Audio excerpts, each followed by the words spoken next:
Hi friends, welcome back. I am Raju Kumar from Bihar. Friends, कल मैंने words के बारे में चर्चा किया था।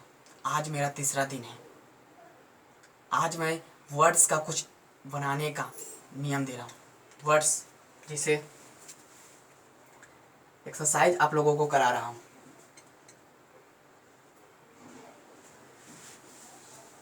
इन्हें बनाएं, इन्हें बनाएं। जिसे कल मैंने बोला था कि आप पी ई एन के बदले EPN नहीं लिख सकते हैं। क्यों? क्योंकि पेन का कुछ मीनिंग निकल रहा है, लेकिन EPN का मीनिंग नहीं निकलना है। तो यही आपको ठीक करना है। जिसे मैंने दिया OCW, आप बनाएंगे क्या? आप बनाइए। दूसरा देता हूँ ATC, तीसरा MOKENY, चौथा XXO, पाँचवा 10 को दे रहा हूँ, बनाओ एक्शन। शुगर, छठा AGO, सातवां OBX, आठवां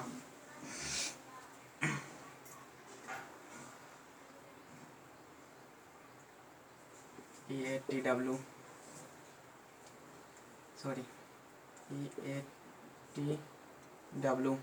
नौवां GRAMMAR,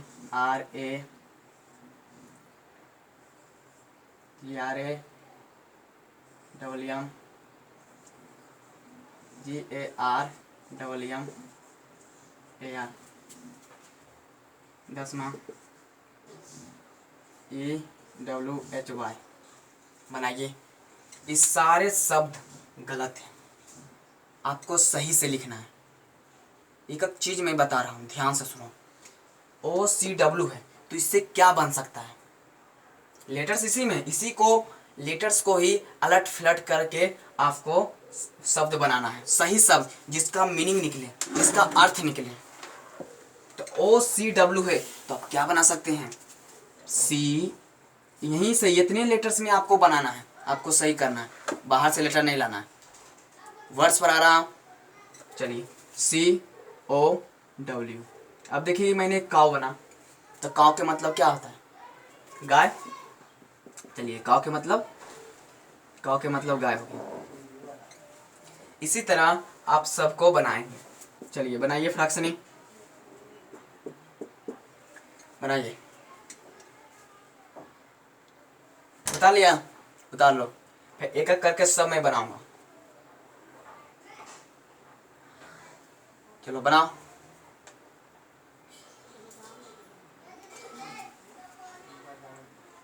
मैं सोचता हूँ कि ग्रामर के साथ साथ एक्सरसाइज भी करे ले जाऊँ। इससे क्या होता है, आपको प्रैक्टिस होगा, अभ्यास होगा कि जो मैं सीख रहा हूँ क्या मैं सच में सीख रहा हूँ, क्या मैं एक्सरसाइज बना सकता हूँ कि नहीं, क्या मैंने वर्ड्स पढ़ा तो वर्ड्स को सही सही लिख सकते हैं कि नहीं। मैं आपको प्रतिदिन कहता हूँ कि डेली 10 वोकैबुलरी जरूर याद करें, 10 वर्ड मीनिंग जरूर याद करें। मेरे साथ याद कीजिए, डेली 10 वर्ड मीनिंग याद कीजिए। इससे आपको इंग्लिश में इम्प्रूव होगा। आप जब वर्ड मीनिंग नहीं जानेंगे तो क्या इस सेशन को आप सही कर पाएंगे? नहीं कर पाएंगे। इसका माने ढूंढ पाएंगे? नहीं ढूंढ पाएंगे। क्यों? क्योंकि आपको वर्ड मीनिंग याद नहीं है। तो आपको कम से कम 10 वर्ड मीनिंग याद करनी होगी डेली, प्रतिदिन 10 वर्ड मीनिंग। आज से नहीं किया तो अभी से करना स्टार्ट कर दो, क्योंकि ग्रामर में इंग्लिश में ही वर्ड मीनिंग है। चलो बनाता हूं मैं। अब देखो ATC है तो क्या है होगा? CAT। अगर CAT मैं बनाऊंगा तो क्या निकलेगा? बिल्ली। कैट मतलब बिल्ली। इसके माने होता है, लेकिन इसके माने नहीं होता है। ये गलत दिया हुआ, जितना भी दिए ना वर्ड सारा गलत है। इसी लेटर्स में, इतने में से आपको उलट फ्लट करके वैसा शब्द बनाना है जिसका मीनिंग निकले, जिसका पूरा पूरा एकदम मीनिंग निकले। तो ATC, CAT, कैट मतलब बिल्ली। उसके बाद अब यहाँ देखिए YOKENY है तो गलत है। अब लिखिए YONKEY, शब्द को उलट फेर कर रहे हैं लेटर्स का। YONKEY, KEY, MONKEY, monkey. अब देखिए यक्स ओ है, अब इसमें कंफ्यूज करिएगा यक्स ओ तो कैसे करें, बस कुछ नहीं, ओ यक्स मतलब बैल, ओ एक्स मतलब बैल होता है, इसका मतलब होता है मंकी मीन्स बंदर, ओ एक्स मतलब बैल। आपको कहीं से लेटर लाने की जरूरत नहीं, इतने में से आपको बनाना है वर्ड को, इतने में से बनेगा। अब देखिए यहाँ क्या होगा, SUGAR, शुगर, शुगर मतलब चीनी, शुगर मतलब चीनी। अब देखिए यहाँ पर MANGO, मैंगो, मैंगो मीन्स आम। अब देखिए यहाँ पर BOX, बॉक्स मतलब बक्सा। अब यहाँ देखिए WHEAT, वेट मतलब गेहूं। अब यहाँ देखिए GRAMM, यार ग्रामर मिस आप सब जानते हैं, व्याकरण होता है। उसके बाद WHEY, वे मतलब होता है छाछ कोमा मट्ठा, छाछ कोमा मट्ठा। अब बताइए इसमें कुछ ऐसा वर्ड मीनिंग है जो आपको पता नहीं था, जिससे वे मतलब छाछ या मट्ठा, वेट मतलब गेहूं, तो क्या बनेगा आपसे? नहीं बनेगा। इसलिए कहता हूँ कि वर्ड मीनिंग जरूर याद कीजिए, डेली लॉकडाउन का बहुत भरपूर आनंद उठाइए, डेली एकदम प्रतिदिन 10 वर्ड मीनिंग याद कीजिए, तब सीख पाइएगा, अन्यथा नहीं। आपको ज़्यादा वर्ड मीनिंग याद करना है, लेकिन कम से कम मैंने 10 वर्ड मीनिंग बोला। कहीं से भी आप याद कीजिए, चाहे बेसिक ग्रामर हो, बेसिक ट्रांसलेशन हो, कहीं से भी। तो वे मतलब छाछ या मट्ठा, चलिए बना लीजिए। तो आज आपको वर्ड्स हो गया, उसके बाद सेंटेंस पढ़ेंगे। चलिए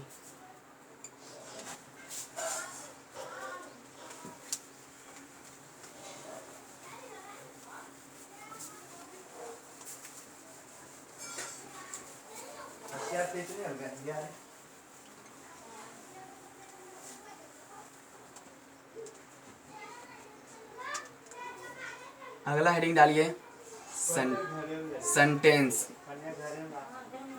सेंटेंस मतलब वाक्य। वाक्य क्या है? लिखता हूँ इसका डिफिनेशन, परिभाषा। ए वर्ड और ए ग्रुप, ए वर्ड और a group of words which makes complete sense is called a sentence. A word or a group of words which makes complete sense is called a sentence. मतलब शब्द या शब्दों का ऐसा समूह, शब्द या शब्दों का ऐसा समूह जिससे पूरा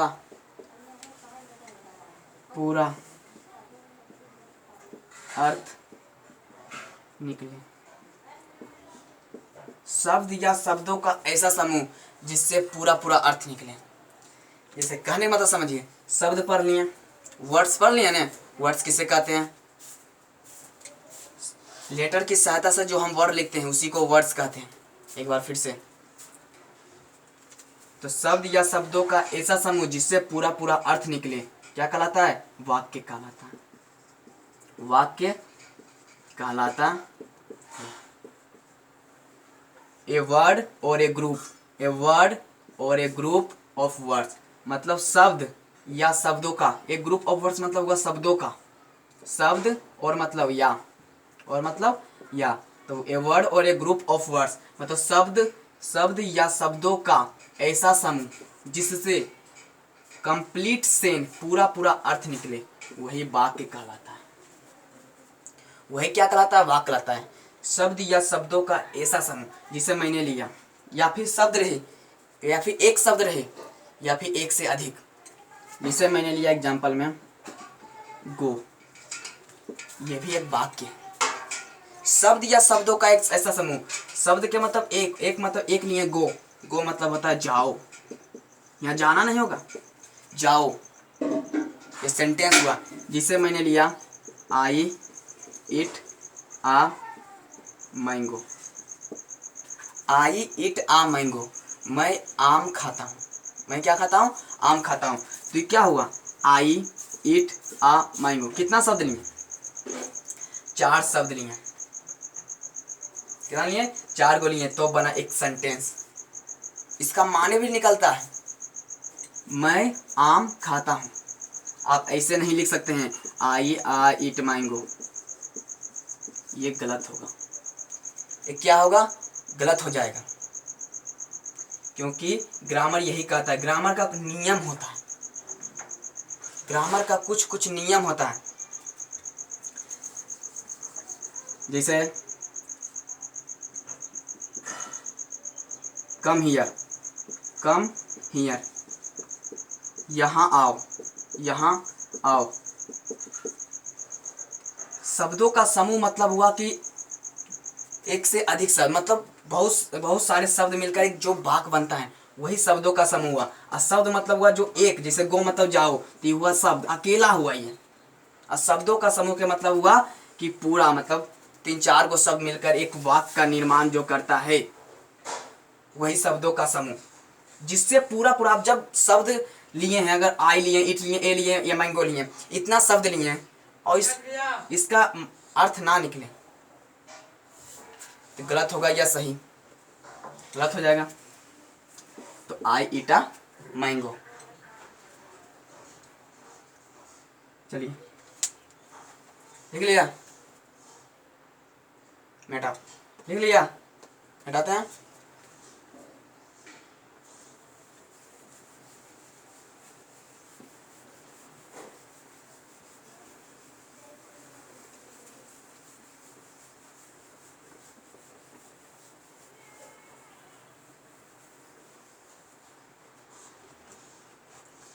जैसे मैं अभी पढ़ा रहा हूं सेंटेंस,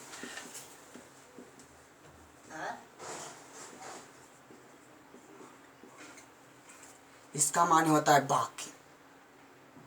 तो सेंटेंस का, अगर आप सेंटेंस, कोई भी सेंटेंस लिख रहे हो, तो उसका पहला लेटर कैपिटल होना चाहिए। क्या मैंने बोला? सेंटेंस का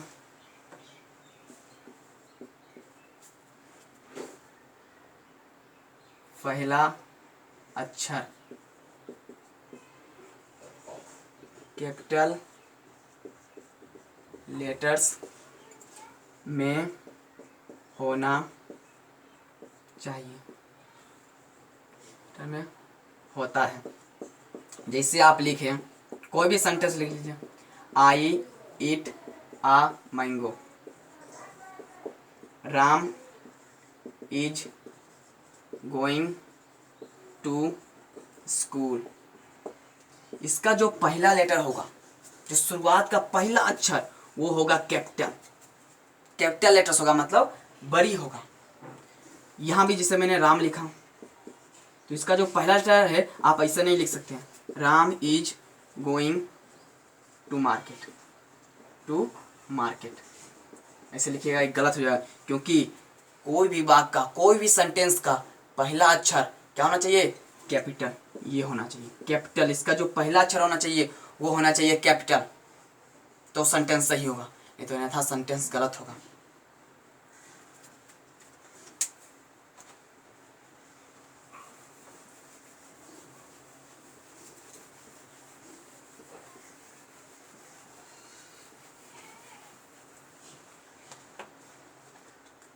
अब अभी आप सेंटेंस जो पढ़ रहे हैं, सेंटेंस मतलब होता है वाक्य। जो सेंटेंस पढ़ रहे, सेंटेंस के प्रकार भी होते हैं, सेंटेंस के प्रकार होते हैं। मैंने सोचा कि क्यों ना ये पूरा द बेसिक से सिखाऊं। इसके प्रकार को मैं अभी नहीं बताऊंगा, साइड से ये बताऊंगा। जब नाउन प्रोनाउन जब बता दूंगा, एडजेक्टिव बता दूंगा, तो सेंटेंस के प्रकार भी तुम बेसिक जानो, अभी तुम्हारा माइंड इंप्रूव होगा, तभी मैं सेंटेंस के प्रकार बताऊंगा। अभी इसके सिर्फ परिचय जान लो, सिर्फ इंट्रोडक्शन जान लो कि क्या है। तो शब्द क्या है, वाक्य क्या है? तो शब्द या शब्दों का ऐसा समूह, शब्द, शब्द पढ़ा दिए, शब्द किसे कहते हैं? या शब्दों का ऐसा समूह जिससे पूरा पूरा अर्थ निकले। अर्थ निकलना चाहिए। जिससे आप ऐसे लिखिएगा, जिसे what is your name, what is your name. चलिए इसका माने निकल रहा है तुम्हारा नाम क्या है, तुम्हारा नाम क्या है। अब ऐसे लिखिएगा is what your name, name your. गलत हो जाएगा कि नहीं, एकदम गलत, क्योंकि इसका माने कुछ निकल ही नहीं रहा है। क्रम आवश्यक होना चाहिए। सेंटेंस का जो वर्ड लिखे हैं वो इतना भी वर्ड है, वर्ड का जो है सेंटेंस में, वर्ड का जो सेंटेंस में सही क्रम आवश्यक होना चाहिए, सही क्रम आवश्यक होना चाहिए। तो आप इसके बदले आप ये नहीं लिख सकते हैं, अन्यथा ये गलत हो जाएगा। जैसे लिखे दिस इज मदन, या क्या है, मदन है, इसका मतलब निकल रहा है या मदन है। आप लिखिएगा Madan is this, Madan is this, तो क्या हो जाएगा, गलत हो जाएगा। क्योंकि सेंटेंस लिखने का भी कुछ नियम होता है, ग्रामर ही नियम है। ग्रामर पूरा एकदम नियम पर आधारित है, रूल्स पर आधारित है, स्ट्रक्चर पर आधारित है। वो बताऊंगा ट्रांसलेशन में, अभी जान लो, सिर्फ सेंटेंस के बारे में जान लो। एग्जाम्पल दिया, एग्जाम्पल लिख लो। एक्सरसाइज भी अभी करा रहा हूँ कि अब सीधा कैसे लिखिएगा।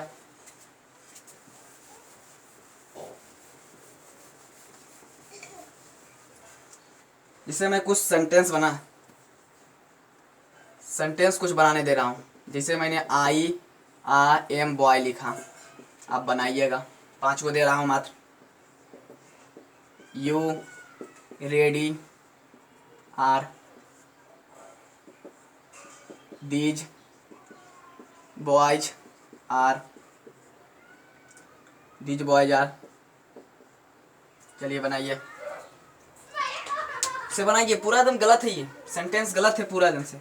आपको सही करना है। शब्द का न, जो शब्द है सबका, ये उलट फेरत करना है, अलट पलट करना है, और एक ऐसा वाक्य बनाना है जिसका पूरा पूरा अर्थ निकले, उसका अर्थ निकलना चाहिए। तो उसके लिए ट्रांसलेशन जानोगे ना, तो ट्रांसलेशन मैं बताऊंगा, बस जान लो, हल्का फुल्का जान लो। ट्रांसलेशन जब मैं बस स्टार्ट करूंगा, ट्रांसलेशन भी पूरा बेसिक से स्टार्ट करूंगा, ट्रांसलेशन पूरा बेसिक से स्टार्ट करूंगा, ये जान लो पहले। जिसे आई ए एम बॉय लिखा तो गलत है, इसे लिखेंगे आई, एम को आगे करेंगे, एम आ बॉय, तो इसका मतलब हुआ मैं एक लड़का हूँ। उसके बाद यू रेडी आर, तो इसे आप लिखिएगा यू आर रेडी, तब ना इसका मतलब हुआ तुम तैयार हो, तुम तैयार हो, तुम क्या हो, तैयार हो। उसके बाद इसे लिखिएगा दीज आर बॉयज, मतलब ये सब लड़के हैं, ये सब लड़के हैं। चलिए, तो ये एक बात बहुत इंपॉर्टेंट है कि सेंटेंस का, फिर से बोल रहा हूँ, सुनिए एकदम ध्यानपूर्वक, सेंटेंस का पहला अक्षर कैपिटल लेटर्स होना चाहिए। सेंटेंस का पहला अक्षर किस में होना चाहिए, कैपिटल लेटर में लिखिएगा। चलिए, मैंने लेटर्स पढ़ लिया, वोवेल कॉन्सोनेंट्स पढ़ लिया, वर्ड्स पढ़ लिया, सेंटेंस पढ़ लिया। अब आता है मेन पॉइंट, ये पूरा बेसिक हुआ, सबसे बेसिक हुआ। अब आता है पार्ट्स ऑफ स्पीच। क्या आता है, पार्ट्स ऑफ स्पीच। चलिए लिखिए, हेडिंग डालिए पार्ट्स ऑफ स्पीच।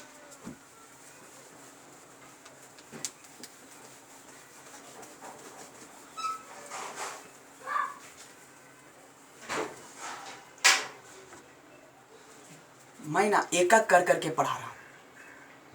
पहले लेटर्स पढ़ाया, वॉवेल्स कॉन्सोनेंट्स पढ़ाया, वर्ड्स पढ़ाया, सेंटेंस पढ़ाया, अब पढ़ाता हूँ पार्ट्स ऑफ स्पीच। पूरा जड़ से पढ़ा रहा हूँ। तो कॉपी कलम निकाल लो और मेरे साथ लिख ले जाओ। Parts of speech. Parts of speech मतलब हुआ शब्द भेद। पार्ट्स ऑफ स्पीच मतलब क्या हुआ, शब्द भेद। हेडिंग डाल लीजिए। अब इसका परिभाषा लिखिए। All the all the English words are divided into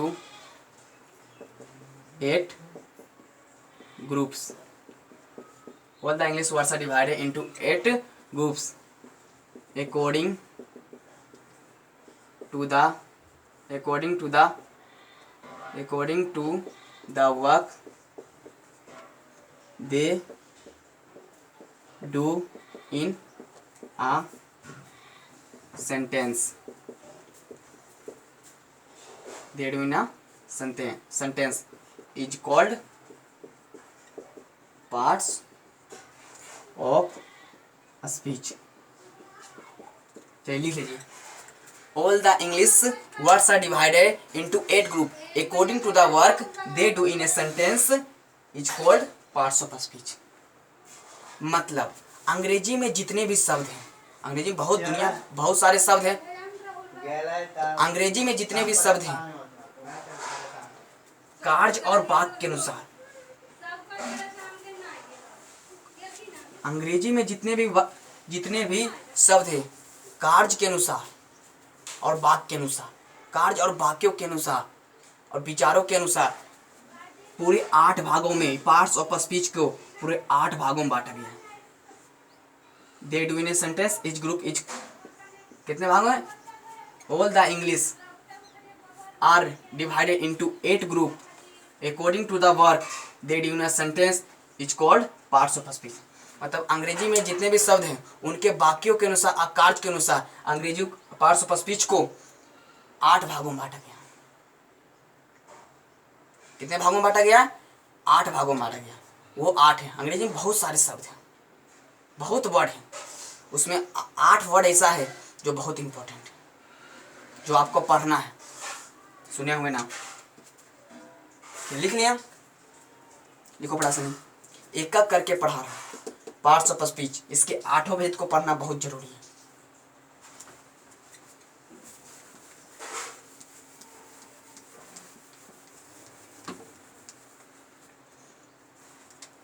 पहला नाउन. नाउन मतलब संज्ञा. दूसरा प्रोनाउन.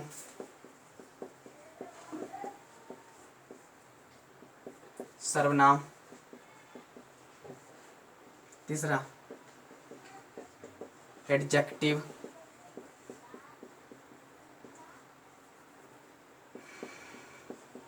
एडजेक्टिव मतलब होता है विशेषण. चौथा वर्ब. वर्ब मतलब होता है क्रिया. पांचवा होता है एडवर्ब.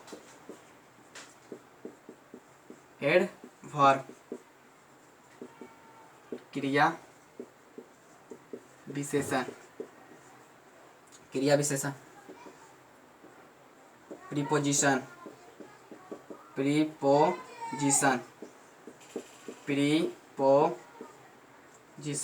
प्रीपोजिशन.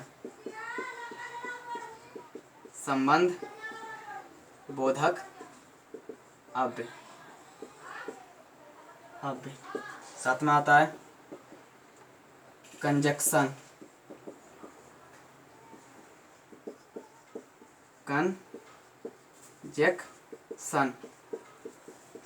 समुच्चय बोधक अव्यय.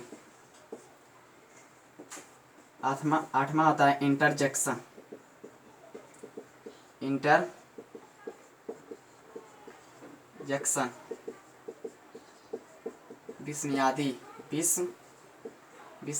विस्मयादि बोधक अव्यय. चलो फटाफट लिख लो एकदम से. यही पार्ट्स ऑफ स्पीच का 8 प्रकार होता है. पार्ट्स ऑफ स्पीच का 8 भेद है और ये बहुत इंपॉर्टेंट है. ये पार्ट्स ऑफ स्पीच, ये 8 को भेद को पढ़ लिया नहीं, तुम्हारा इंग्लिश इंप्रूव हो जाएगा, मजबूत हो जाएगा. तो लिख लो फटाक से नहीं, लिखो फटाक से नहीं।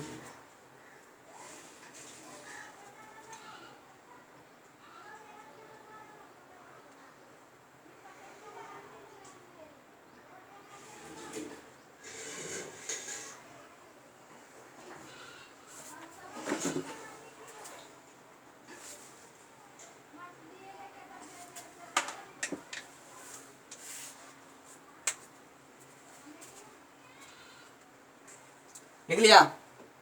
तो पार्श्वफॉस्फेट के कितने भेद है? 8 भेद है। अंग्रेजी में जितने भी शब्द हैं उन शब्दों में से ये पार्श्वफॉस्फेट, यानी ये जो पार्श्वफॉस्फेट का जो 8 भेद है वो बहुत इंपॉर्टेंट है। यही तो एक एक करके मैं पढ़ाऊंगा। पहले जान लो, NOUN नाउन मतलब संज्ञा, PRONOUN प्रोनाउन मतलब सर्वनाम।